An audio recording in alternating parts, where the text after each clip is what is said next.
Ladies and gentlemen, esteemed guests, esteemed ambassadors, panelists, welcome to the panel, Understanding the Global South. I must say, when I received this panel, first I was worried about the term, the Global South. And then I realized it's not that it's in the Global South, this term, that it's problematic, but mostly in the Western world and among the Western academics. We used to call it before developing countries, then non-Western countries, then the third world countries. Now this term, Global South, is beginning to be more and more popular, especially in the countries, these diverse number of countries that are comprising the Global South. All of the countries that I'm mentioning are different in size. Some of them were former colonies, some of them are less developed, some of them are fast developing. But all of them have similar concerns, and they don't feel represented in international multilateral institutions. I have an extraordinary panel today with me to discuss the Global South and how to understand the concerns of the Global South. Grace Naledi Mandisa Pandor, South Africa's Minister of International Relations and Cooperation, welcome. Ambassador Maria Laura da Rocha, Secretary General of Foreign Affairs of Brazil, welcome. Mr. Jeffrey Sachs, Director of the UN Sustainable Development Solution Network, and Ambassador Isiaka Abdulkader Imam, Secretary General of the 8th Group. Thank you. I have several questions for each one of you, but I would like this more to be a conversation, so please feel free anytime to jump in, reply, or respond. Minister Pandor, did South Africa's case against Israel and the way the Global South countries reacted to it showed us that these countries are emerging as an international force, as a force on international scene? Well, indeed, I think they are a force, tend not to be recognized, but certainly they have a place in the globe. I wish to respond, though, by saying you use the phrase that countries of the Global South feel they are marginalized. They don't feel it, they are. Yeah. And I think this is a very important point to make. All the critical structures of multilateral institutions include representation of significant countries of the South, in particular my continent, Africa. And I think because many of the countries of the South, as we're calling it, I'm always a bit wary of concepts that suggest homogeneity, because we're very heterogeneous, we're very diverse, we're different. But one thing we share, many of us, is the experience of oppression and colonialism.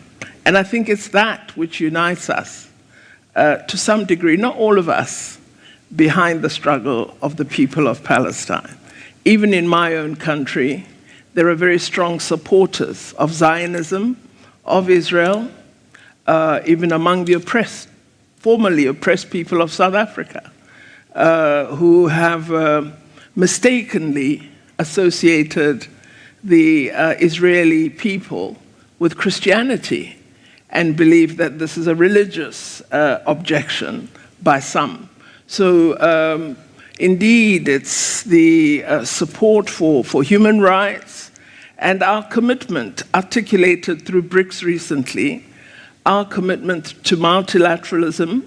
We continue to believe the United Nations is the premier global institution that represents all of us and should represent the best of all of us. And it's our view that we should strengthen it. We should respect the institutions we've established through it. And I believe that as countries of the South, if we were to accept that unity, we believe that it is imperative that all of us are held to a standard, and that no one, because of friends that are extremely powerful, should continue to have the belief that they enjoy impunity. Because today it may be Israel, tomorrow it might be South Africa. And so it's very, very important that notions of global solidarity, which was such a strong part of South Africa's own struggle against apartheid, that those notions that I stand with you because you are a person, because I recognize your humanity, these must continue to obtain in the global domain and in our interaction with the rest of the world, especially the oppressed. We need to show that these values and principles matter. And it's our obligation, all of us, to ensure that they matter.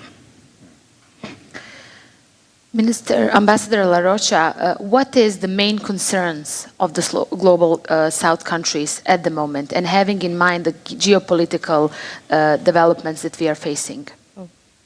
As Minister Pandora said, and I totally agree with her, we are very diverse, but we have another thing in common. We all countries from the South, the global South, we want and we need development, and for that, we believe that it's very important to have a cooperation and have a dialogue. And for all this, if you don't have a governance, an international system that can include everybody and less the space for everybody to say what they need, what they want, we don't have a nice world. So for Brazil and for the countries from the South, I think it's very important to have these changes in the international organizations to open the space for us. And the G20, for instance, nowadays, it looks like the same place where people that think the opposite can negotiation, can discuss, can try to find some way out. And so for that, the presidents of the G20 of Brazil have three important things. First of all, it's to force equality and fight against hunger and poverty. And the second thing, it's the environment. It's very important to think about the environment for us. And the third thing, it's the governance. And we work deep on this, and we believe that's the only way to have a possibility to change this very bad world where we are living now, where the logic of wars seems to be the solution for everything. Mm-hmm. And in our point of view, cooperation is the solution for development, and development is very important for not have tensions and wars. Mr. Sachs, how to improve this development that Ambassador La Rocha is mentioning, how to improve the cooperation between the countries, and what are the institutions that can deliver and address the concerns of these diverse countries that we are talking about? I think it's good to have a little bit of historical perspective on this. The dominance of, I won't call it the North, it's really the North Atlantic. Mm-hmm. It's Britain, continental Europe, and the United States. The dominance of that narrow part of the world over the rest of the world is about 200 years, in fact.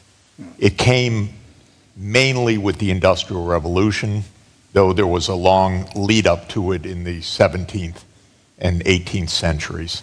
But it was really in the 19th century.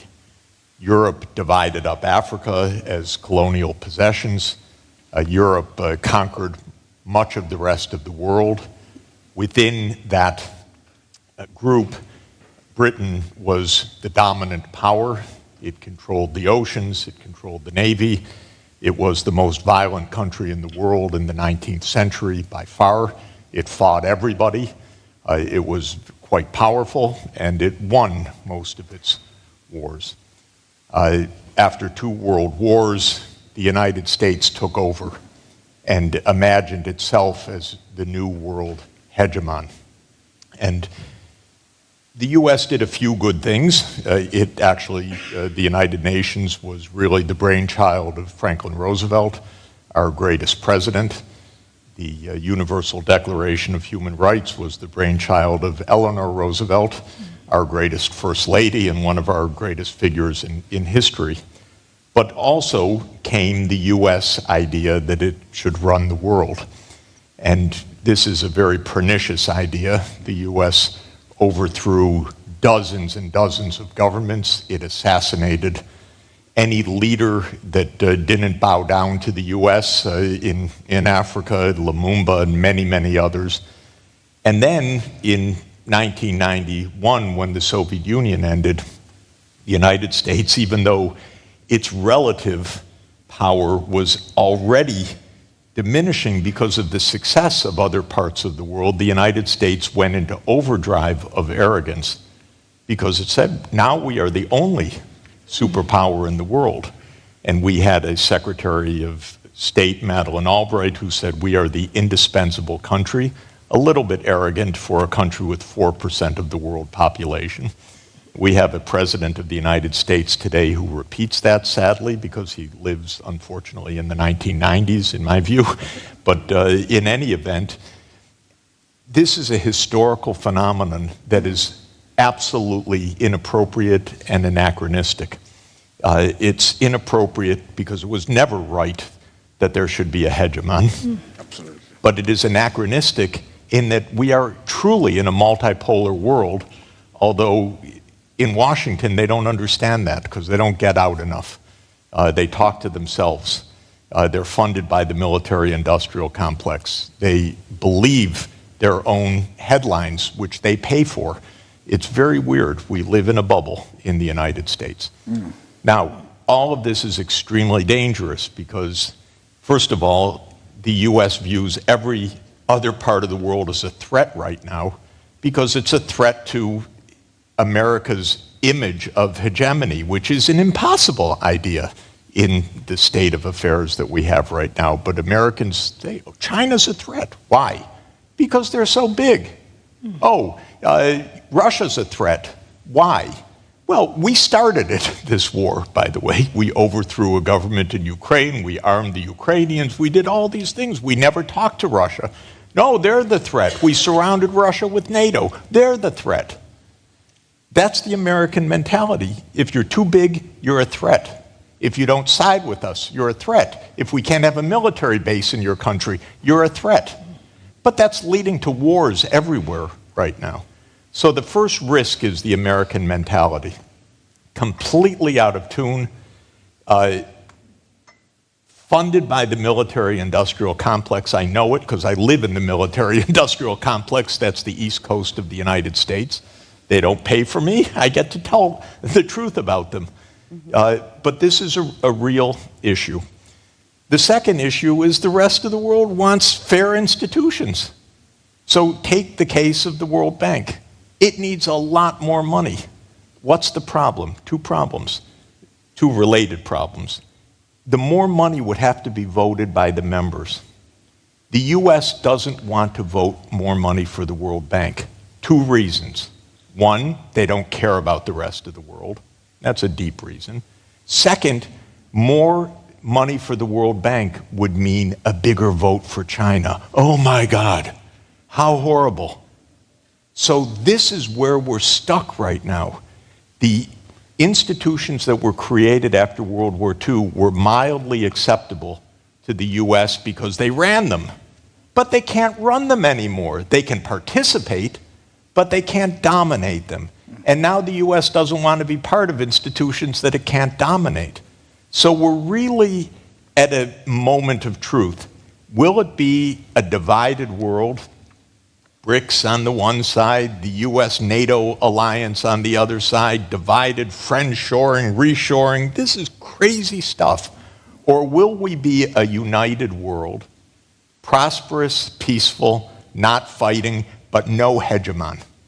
Not the U.S., not China, not anybody. No hegemon. Multipolar. That's what we need. This is the real issue. If we could get it through the thick heads of Washington right now, it would really help. Thank you, Mr. Sachs. Ambassador Imam, should the superpowers, U.S. included, understand that it's not anymore or you with us or you against us, and that the countries in the global south have more complicated relations than just that, black and white? Yeah, thank you very much. Firstly, let me thank the government of the Republic of Turkey and the Minister of Foreign Affairs for convening this very important platform. It couldn't hold last year for obvious reasons because of the earthquake. It's a very timely initiative, which is very, very effective in pursuing global discourse. And this particular panel is even more relevant to me, because I'm from an organization called D8, Developing Aid Organization, and that comprises of 8 developing countries. So it could not be more relevant than to us. It's very, very, very relevant, and I quite agree with all my previous speakers. You see, the thing is, before, like Mr. Zach mentioned, immediately after the Second World War, or before then, there were not so much emergence of multilateral organizations. But because of the lack of trust after the Second World War, people became wary of the dominance and hegemony, in the Western world, and then you now see a lot of organizations, springing up in the global South, or it was called in developing countries then. They were called developing countries. We now call them Global South. You now have a lot of other organizations springing up. They're not challenging. They're not so much challenging, the UN. But what they are trying to do is to fight and secure economic development and progress, for their own respective regions. In the West African, you have organizations like ECOWAS coming up. In Southern Africa, you have SADC that came up. Now you have BRICS, you have D8, you have ECHO, you have ASEAN. So all these organizations are trying to, in my view, they are trying to assert themselves and to create more opportunities for their own, regions. So it's not so much of competition with the North, but they're trying to see how they can become more relevant, to themselves. That's where I see it. In my organization, for example, we are 8 countries, or developing countries, but if you look at the strength of some of these countries, some of them are fast emerging economies. Take a country like Turkey, for example. It's highly industrialized. One of our member states, also Indonesia, is a member of the G20, highly industrialized as well. So they are trying to see how they can harness resources for themselves to improve the lot of their people. So if the North is not helping them, or they're not getting enough relevance from the North, let's see how we can help ourselves. So that's the way we see it. Minister Pandor, Mr. Sachs mentioned China. What kind of role does China want to play in the Global South? And what kind of impact do the relations between the US and China have on the development of the Global South countries? Well, let me start right at the end. The United States and China are the biggest economies of the world, and so they influence our own economies and their progress. The more the United States and China quarrel, the bigger the problem for us.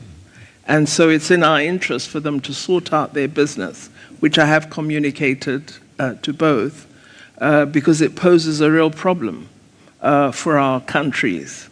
We trade with both. They're both significant players in the world. Our produce goes to each of the countries. And they play an important role in aid and grant provision to developing countries. When their quarrels are about trade, it impacts on us. Because, for example, in the telecoms space, many of our telecommunications companies use components from companies in China. When America places sanctions on those companies, they expect every other country to respond and act in concert with the United States of America. For our telecoms companies, it means new costs, new components. Do you start afresh, establishing new data banks and so on?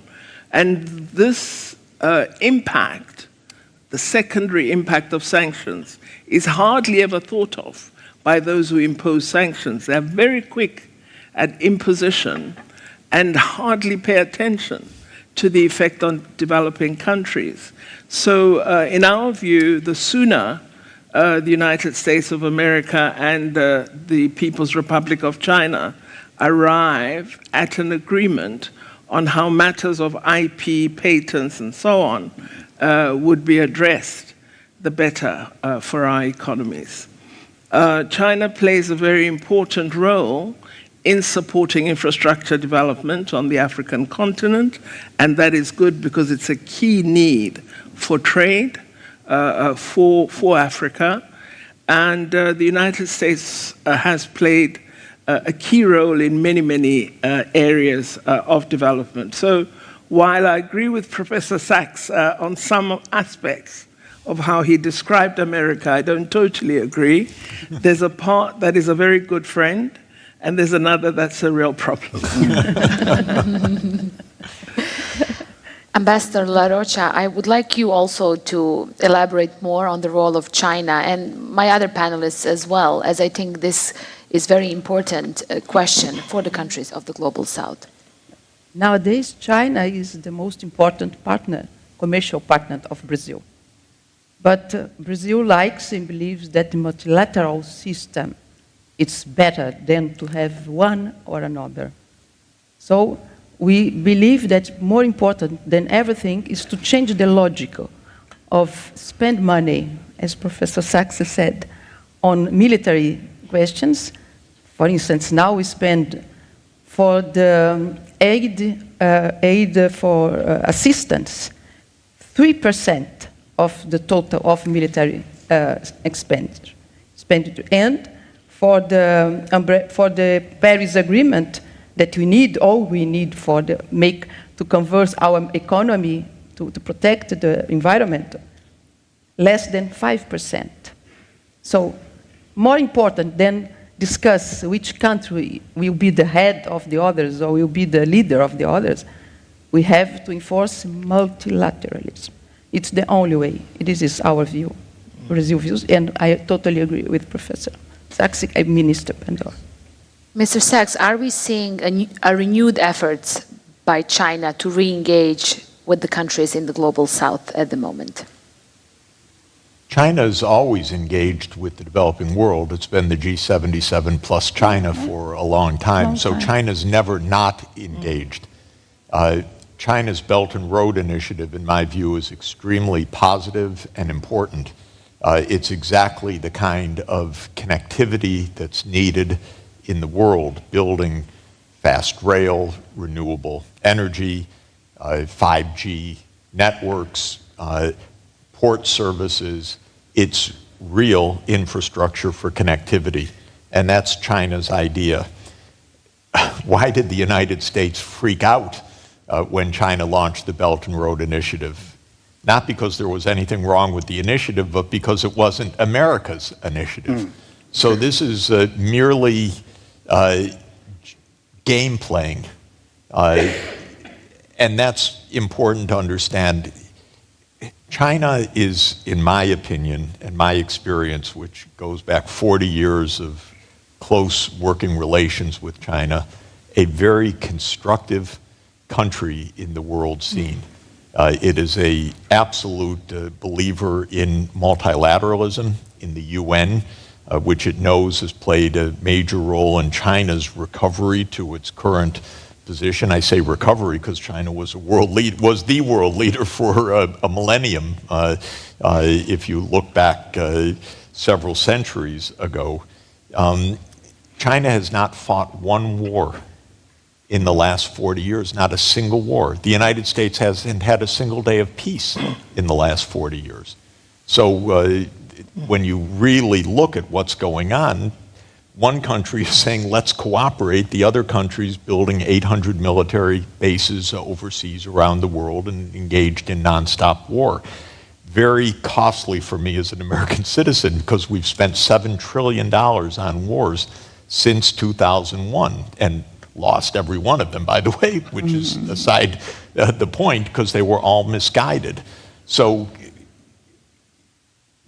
this whole idea of China being a threat is a concoction of a government that wants to dominate. Okay, the US won't dominate, but let me also say China will never be the world hegemon either.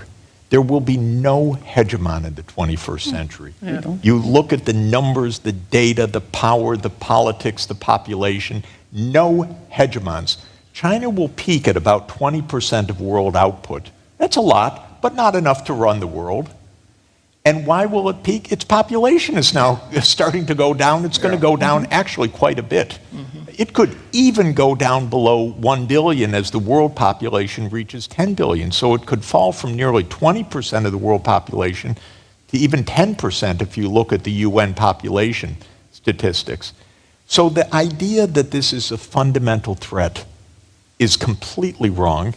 I would say to our wonderful foreign minister, whom I admire so much, and also I think the world owes so much gratitude to you for South Africa's leadership, and especially at the ICJ. This is very brave and extremely important and extremely constructive. My small bit of advice would be Huawei is really good. Don't lose Huawei. They're the low-cost 5G producers of the whole world. South Africa needs that. Don't let anyone talk you out of it. It's the best equipment in the world.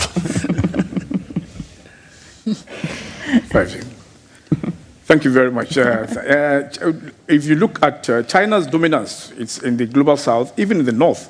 It cannot be overemphasized. Almost all our 8 countries in my organization, the Chinese presence is massive. But we have been very mindful of, again, not repeating the mistake we did in the north. So when the Chinese come to us, in my organization, for example, we try to emphasize on what we need, capacity building. It's very, very important to us. Technology transfer. Yes, you want to come and build roads, we welcome that. Airports, but in doing that, we also try to see if, to impact it on them, they need to transfer skills, training, and capacity building to our people, especially our youth. It's very, very important. Again, you also have to realize that funds, investment fund is very, very limited in the global south. So what China brings in on board comes in with very, very low interest rate, unlike what we get from the north, and it does not come with conditions. It's very that's one thing the Chinese don't normally come with. So that's why it's more attractive to us in the global south to deal with China. But like I said, we are also being very cautious to know what we want to gain from them, not just to come and turn our countries to dumping ground. We've impacted on them to train and make sure that technology is also transferred in the process of their coming to invest. Minister Pandora, I want to go back to the war in Gaza. What did we learn about the world order in the wake of this war? And I must say again, as someone coming from Bosnia, a country that survived genocide, witnessed genocide, what you did in ISCJ was remarkable. And the first thing we all thought was, we wish there was South Africa for us back then. Many things would be different, and we wouldn't discuss 3 decades later who are the war criminals or not, despite getting the verdicts later on. What did we learn about the world order in the wake of the war in Gaza, Minister Pandora? Well, I think one of the things that the ICJ case, which is actually due to all the people of South Africa, I'm just the mouthpiece, but it is South Africans, and particularly our president, that have led the decision. The difference for me is that for the first time, I think Israel is exposed and is shown how cruel it is to the world. Israel has had an amazing cover of impunity and world sympathy that they've rested under for many, many decades. And much of the pain that has been visited upon the people of Palestine for decades was ignored, hidden, or not spoken of, because this huge sympathy, which is important because they experienced great cruelty under the Holocaust, but that was used as a way of hiding the cruelty being practiced upon the people of Palestine. And as the world, we allowed it. I think now what has happened is we've exposed that. At least our case achieved that. We might not win the case, but that is important. Now, what I think the reaction has illustrated is quite amazing hypocrisy in the world. We are now getting very negative resolutions in the largest democracies in the world. I've had foreign ministers come to me and they say South Africa's case is a hindrance to a peace process. Now, you see, the people of Palestine are dying every day, right visibly before us. And you, the powerful countries, why can't you put together a peace enforcement process within Palestine just to protect people? They could do it, but they don't, because they don't recognize Palestinians as people. So we have exposed the world, and the world has shown itself to be hypocritical at the highest levels of the world. I also think that the world, at some point when we pause and think, we've got to ask questions about the UN Charter and how much we understand it. Because when you're an occupier, there are obligations on you that are very different to the obligations of the occupied. So the standard can't be the same.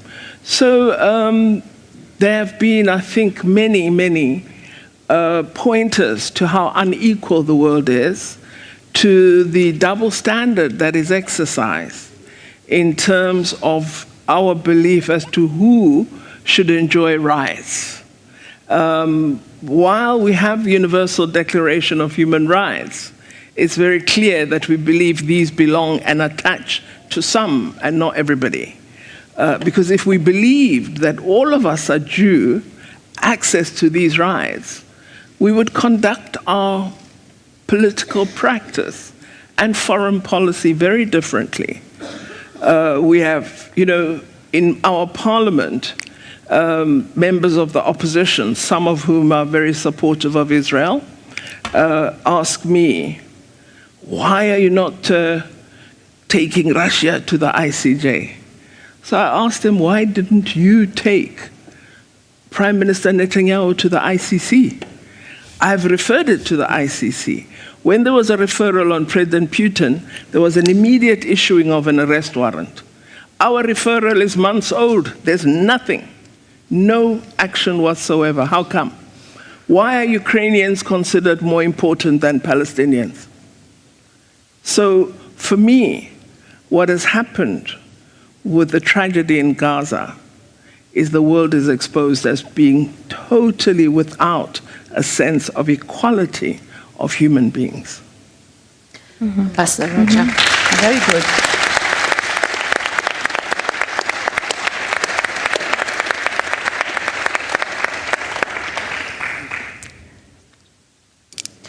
Same question. And the same question.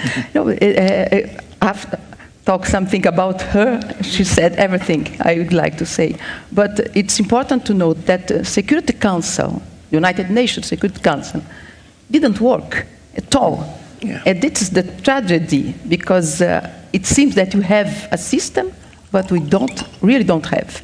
For any case, Gaza, Ukraine, and Europe, and our regional problems also. So the conflict. So we need absolutely to reform the Security Council, to have more representativeness, more possibility to discuss the questions outside the military logic. Nowadays we don't believe that it's possible to solve the problems with politics. We have to go to the military. And this is bad. That's why we are in a very bad moment in the world, because it seems that there is no solutions, because war is not a solution. And we don't have another system that can bring together people that are not involved, people that can help to find some way out. And that's why we insist, as countries from the Global South, that multilateralism is very important. We have to reform the United Nations institutions, all of them, the political ones, the financial ones. And how is that achievable? And bring all this policy and money for cooperation, for development, for energy transition, and everything else that can bring a better life for our people. That's what I believe. Thank you, Ambassador. Mr. Sachs, how to improve this system? How to come to these reforms? What are the solutions? Let's try to look a little bit forward and maybe bring some ideas forward from here. Yeah, let me say in all of the absolute reasons for despair as well, there are reasons for optimism about the situation in the world. There was a vote in the UN General Assembly on Palestine's right to political self-determination. All countries supported it, but 4 opposed. Israel, the United States, Micronesia, which is bound by compact to side with the United States, and Nauru. I think Nauru made a mistake. That's 12,000 people. Micronesia is 110,000 people. The rest of the world is clear. Now, I should also add, since Britain will never vote against the United States till the end of its days because of some unwritten principle that this is how Britain holds on to the British Empire, by always siding with the big power. We can count on British abstentions. I'll put that aside, just as a footnote. The world is not divided. The United States is trying to hang on as the sole power. This is a little different. In the Security Council, the vote is 13 to 1 to 1. 13 in favor of doing something, the United States alone, and Britain running alongside, always happily saying, "We're here as your cheerleader." Other than that, the world's actually united. Yeah.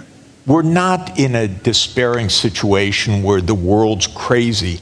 My country's crazy. By the way, it's not even my country that's crazy. Most Americans are on the right side of these issues. The opinion surveys show it's Washington that doesn't listen even to the American people, much less to the world community. This is a power situation of a small elite in the United States under the military-industrial sobriquet, and I think it's not inaccurate. It's not a lot of people. They're very wealthy, they're very powerful, they produce a lot of armaments, but they don't even have American public opinion on their side. And the vast majority of the world is against all of this as well, and is aghast at what Israel is doing. Absolutely horrified, as are the American people. So we shouldn't lose hope. Of course, global power and global rule of law are 2 different things. Global rule of law is only a recent attempt. The first attempt ever at the global rule of law was 100 years ago with the League of Nations. It failed. Now we're in the second attempt, the UN. We need to make it work. There's actually not overwhelming obstacles. There is obstinacy of one powerful country, the United States, which is in opposition to the rest of the world right now. My own view is keep forcing these votes every day. Keep showing it's one against the world. What I tell ambassadors, in my own view, in New York every day, because I hang out at the UN, is don't hold back from a vote because the US will veto it. Every day, force them to veto it. Expose that the world is actually united, aside from one. That will force the US to change also. The US cannot function against the whole rest of the world. The illusion inside the US leadership is you even hear President Biden say, the world looks to us for leadership. Are you kidding? The world looks to the US, don't bomb us. That was in the past. Don't kill us, but not for leadership. Just don't block everything, for heaven's sake. Stop being non-cooperative. But every day I would like to see the U.S. pushed either veto or cooperate, because the U.S. will change. It will change, because the American people are not in favor of this policy. They're not looking for hegemonic status, the American people. They're looking for quiet. Even General Milley, the former chief of staff in the Financial Times this weekend in his interview said, Americans are sick of war. Well, the chairman of the Joint Chiefs of Staff should know. We don't want this in the American public, so keep pushing. Don't be shy to push America to a veto, because they'll suddenly realize we're all alone here. Oh yeah, we have Micronesia on our side. With all respect to Micronesia. They have to, by compact, vote with the U.S. They have to. It's their law. Other than that, the U.S. won't have any supporters. So then they will say, we have to do something different. And then the world is suddenly going to look in a much different way than it looks right now. So we have to keep pushing international law. We have to keep saying, these are the rules, non-intervention. If you want to go to war, that's the UN Security Council. You need authorization. If you want sanctions, that's not the U.S. telling South Africa, don't use Huawei. That has to be through the UN. And we're close to that. We're close to it. But the world needs not to be afraid of pushing the U.S., because the public in the U.S. is on side with the world, not against the world. Well, I'm going to test that very soon, because I'm going to America to complain about the resolutions that are in the House of Representatives calling for sanctions against South Africa. So I hope to test whether Americans will be with us. But I think the key that is needed is reform of the United Nations. Yep. I think this is absolutely urgent, imperative, and we in the South must insist that it happens. I'm sure the powerful countries will have a real problem in giving up on the veto, and some of the countries of the South want it as well. My own proposal in the reform process would be that the veto can only be used when there's consensus among the powerful. So if it is based on consensus, it will be very different then. They must negotiate among themselves. Because at the moment, one can object to a brilliant concept and idea. So UN reform is urgently necessary, and we as the world should not neglect it. Second point I wish to make is to come back to the Secretary General and what he said about D8. We, as the South, for want of a better phrase, believe that the relationship between ourselves and our partners in the world must change. We want productive capacity. We want industrial ability. We no longer wish to be extractors of minerals and shippers of our minerals to other countries where value is added, and we purchase value-added goods. We want to produce in Africa. We want to produce in the South. This is absolutely imperative for us. So one of the issues we need to place on the international stage very, very clearly is the era of just extracting our minerals and shipping them out must and will come to an end. We wish to stand for ourselves. We want to have productive capacity. We want to be able to produce goods. We want to be industrialized. We wish to end the dependence that has been our history since we achieved independence. So this is part of the package that I'm sure D8 is taking into all the fora that the Secretary General attends. Thank you, Mr. Thank you, Honourable Minister, for that kind statement. Just to chip in the issue of reform of the United Nations, especially the Security Council, that's the debate has been ongoing, really. But like Dr. Zak mentioned, rightly so, we should not lose hope. We have to be optimistic. And that optimism, I would say, is echoed best by His Excellency the President of this great country, Turkey, His Excellency President Tayyip Erdogan, when he says, the world is bigger than 5. Truly, the world is bigger than 5. So we must be vocal, we must continue to talk, and we must continue to hold the United Nations accountable that we need to reform this organization. They cannot continue to hold us ransom. We are bigger than the 5. Thank you. Thank you, Ambassador Imam. I would like to get some questions from the floor. If anyone, Mr. here, I think he was the first one who raised the hand. I want to give a chance to all of you to, if you want to pose a question to one of our panelists. Okay, I can see 3. We have time. No worries, we have time. Just keep the questions short, and I'm sure we can answer. Does this work? Very good. My name is Stefan Gassel. I'm a reporter with Stern Newsweekly from Germany. Minister Pandor, sorry, I was wondering, I very much noted and I sympathize with many of the points you made about the situation in Palestine. I know Gaza from first-hand experience. I've reported from there quite a lot. I'm in daily touch with people there.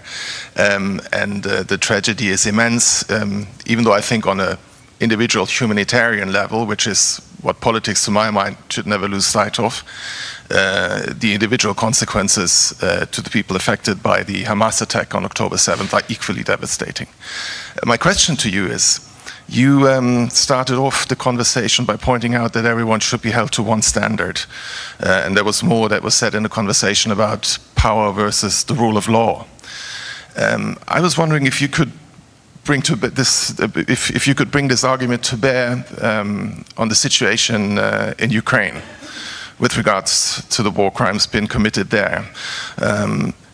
South African President Ramaphosa, along with his colleague from the Congo and the chairman of the African Union, they were in Moscow, I believe, last June or July, calling on President Putin to end the war. What more can South Africa and can the BRICS nations that have this forum of partnership with Russia do to bring the conflict in Ukraine to a peaceful conclusion? Well, I think what must happen is that the efforts of President Ramaphosa and his colleagues must continue, as they are doing. 2 days ago, he spoke with President Zelensky. We've been participating in the working groups that are discussing the 10-point plan of President Zelensky. And we have pointed out that we can't have this discussion with only a proposal from Ukraine. We must see what Russia is putting on the table, because the first prize is to have the 2 around the table. Because our proposal is that this war can only be ended by negotiation. Now, let me illustrate the hypocrisy I'm referring to. You indicated you're a journalist. During the COVID-19 pandemic, in South Africa, one journalist broke the lockdown rules and unfortunately bumped into a group of policemen while he was out, and he was arrested because he broke the law. I got 200 letters from different journalists across the world. Over 100 journalists have been killed in Palestine. I've not seen much protest, but I personally, as foreign minister, got hundreds of letters about one who was arrested and released. That is the kind of hypocrisy I'm referring to.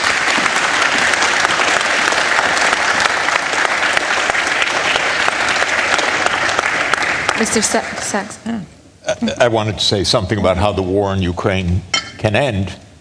In March 2022, there was an agreement to end the war between Russia and Ukraine. It was negotiated. It was initialed, and then the United States stopped it, as you know. So the U.S. wanted to fight, Ukraine wanted to negotiate.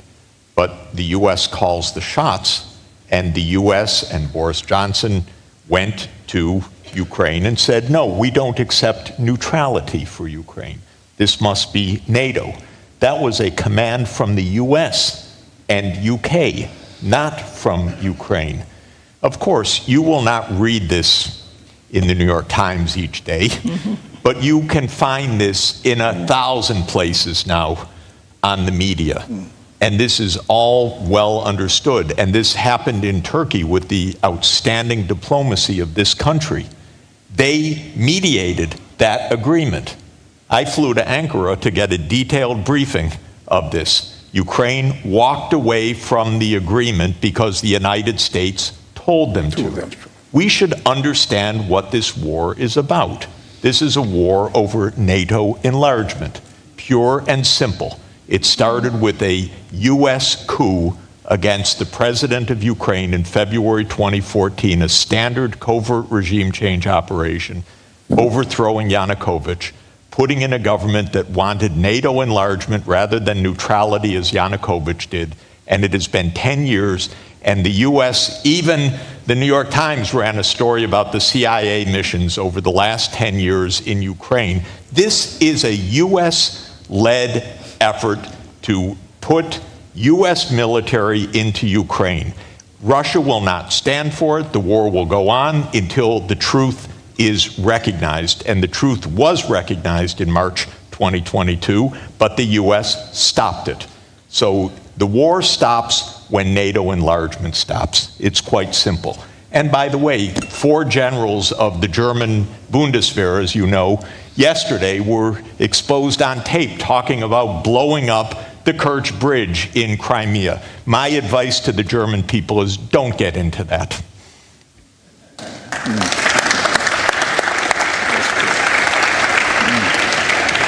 I think I see he was first, and then I'll come to you, Mr. Yes, please. Let's get the microphone over here, last row.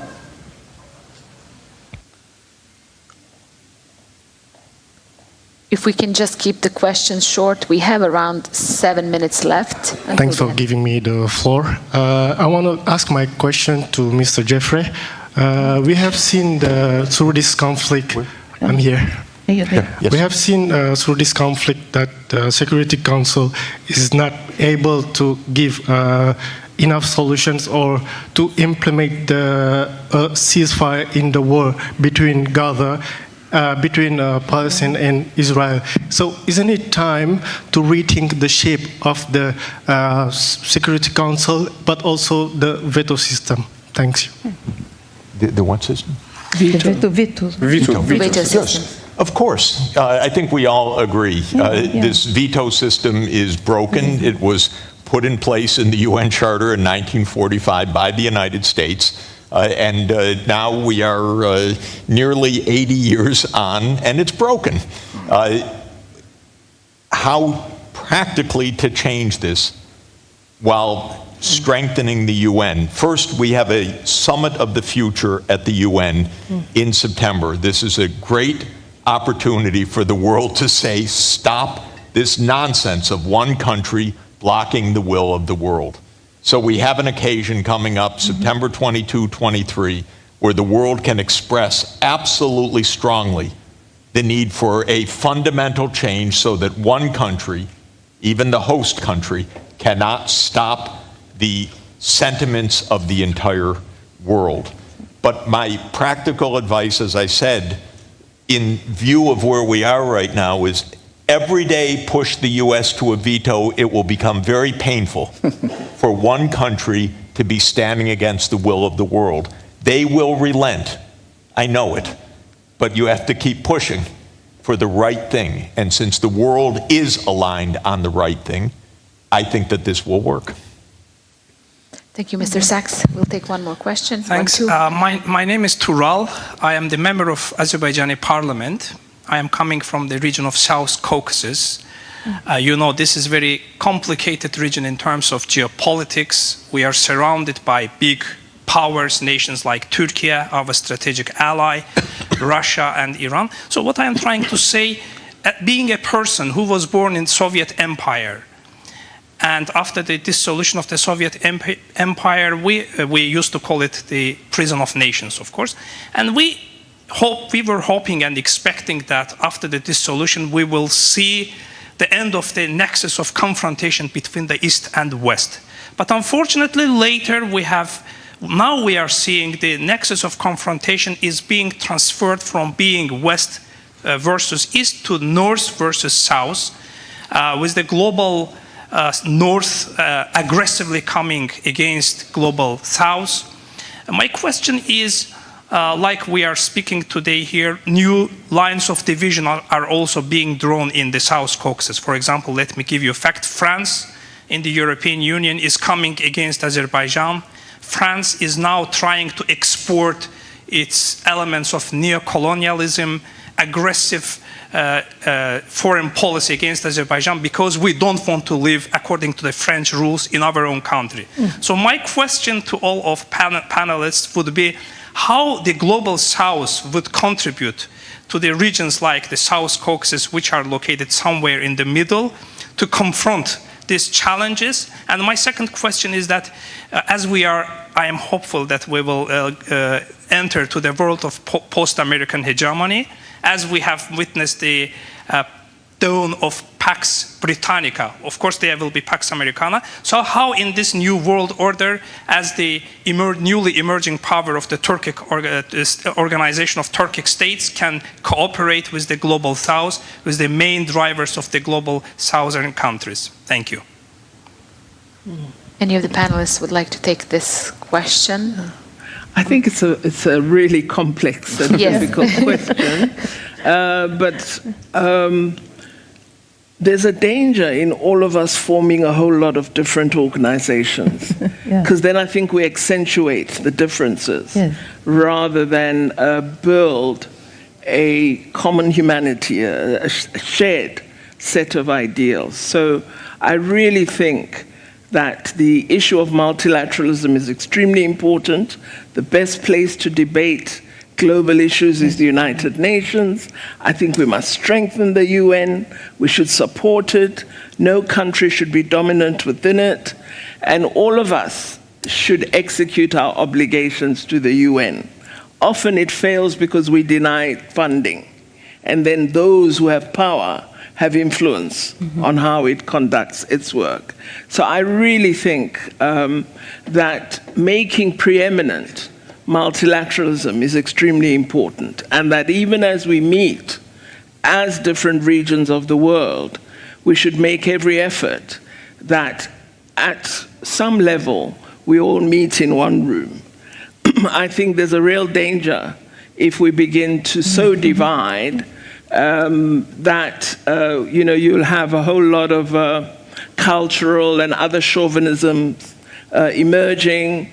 In my country, we have different ethnic groups. If they started to assert their ethnic identity, you might have a problem because some are very big, others are very small. So I think the notion of unity and diversity is extremely important, and we should do much more about drawing the world together, but doing so on positive values and principles.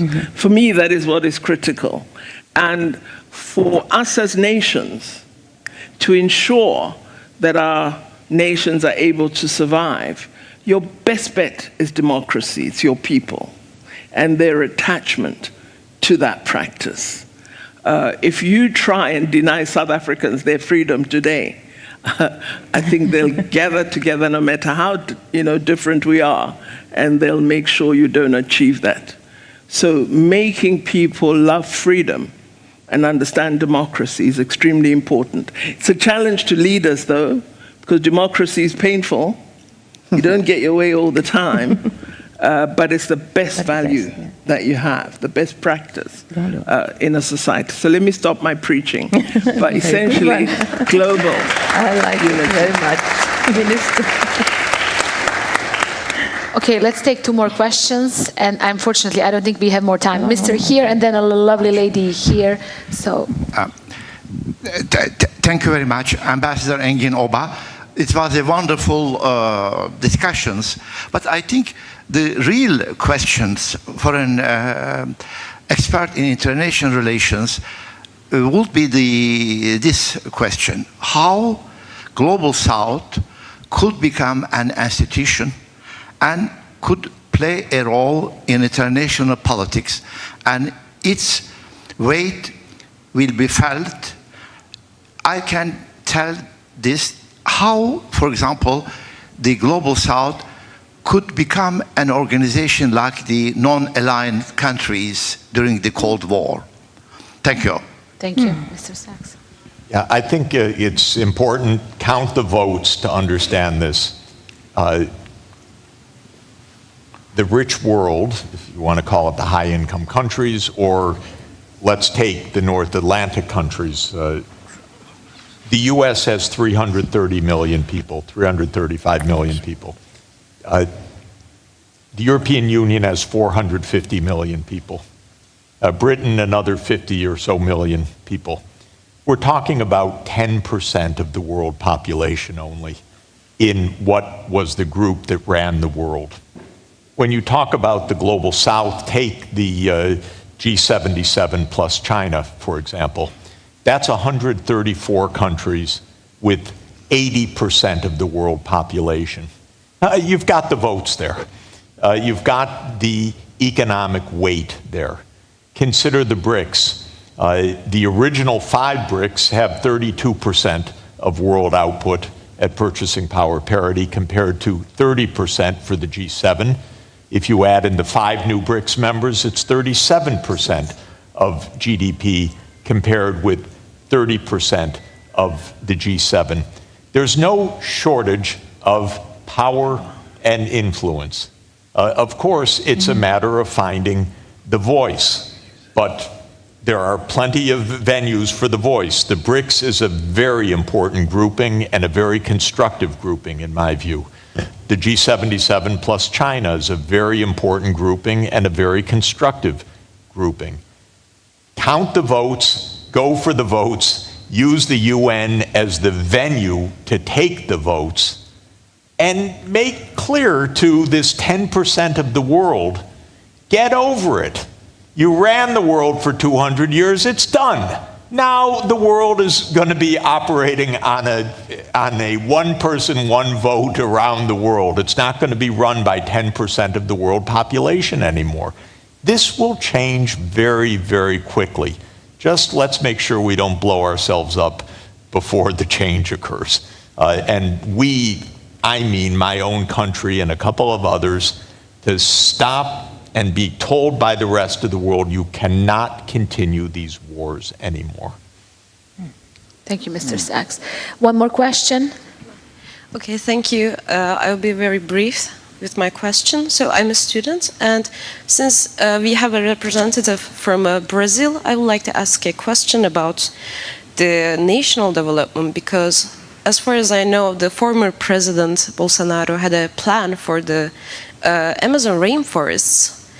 And with that plan, I mean, he was saying that it was for the sake of the national development. But how can we protect our world? Because since we have also another representative from the UN, like the world should be united. So this is not just a national concern, but it's, the world concern. So what would be the reaction, and do you have any plans about it, not just the rainforest, but the climate change, etc., in general, that kind of issues? Thank you so much. Mm-hmm. No, thank you for the question, because Brazil is one of the leaders, the principal countries concerning the environment. The Rio 1992 was in Brazil and started negotiations, to finish negotiations of the convention. Then we had the Rio plus 12, and then we are going to have in Belém the COP30. So we are very, very involved for the need of everything and convinced that the world cannot be separate for nothing. We are completely connected, and what happens in one place, immediately we have some effects in another region, and not only in environmental questions, climate change questions, but also in wars that was disturbing the famine and the possibility of food security and everything. But concerning the climate change, of course, we have to continue to find ways, and we will, because the 3 COPs that are going now, it's for trying to solve, to transform the money in actions and the possibility of convert our economy respecting the environment. Thank you. Ladies and gentlemen, I hope you all enjoyed this panel and conversations as much as I did. I want to say thank you to all of you, Minister Pandor, Ambassador La Rocha, Mr. Jeffrey Sachs, Ambassador Imam. Thank you all for being today with us. Hope to see you again with some other topic, and thank you all.